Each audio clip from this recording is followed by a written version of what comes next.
Your thoughts on the evolution of local and local search, over the next couple of years. You've seen where the industry has been. We obviously have been watching it for 20 plus years ourselves. We're at a point in time that feels really disruptive, but the advent of AI and some of the behaviors that are emerging and the diversification of usage across multiple sites and away to some degree from Google, this feels like a different moment. Google has been a dominant monopolistic player owning, most of the funnel for some time, and now it feels like there's a change. Google wants to prevent that from happening with its efforts with AI overviews and integrating AI into search.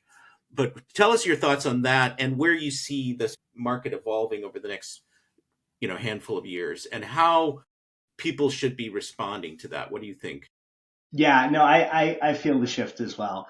I think in some ways we're actually going back to the early days, especially local, where like multiple different platforms actually mattered for fully optimizing, your digital visibility, right? So I really think, as we spoke about earlier, Greg, like where those AI platforms are going is super cool. Hey, find me this item nearby, find me the best price, right? And like I said earlier, like I think once we have really good metrics from those platforms about how many of those type of searches are happening and how visible your brand and location is, that is going to unlock a serious wave of investments from these kind of enterprises that we work with to make sure they are really well optimized there. But it's a difficult challenge because I have enough scale to go to OpenAI and say, here's a feed of inventory from all my clients and things like that. But it's kind of a harder problem to say, well, as this space is still relatively unsettled in terms of who's going to dominate AI search, how do you make that information to power those type of deep searches, right? Especially local searches, visible across these different AI platforms, right? Not just the one that I happen to have an integration with, right?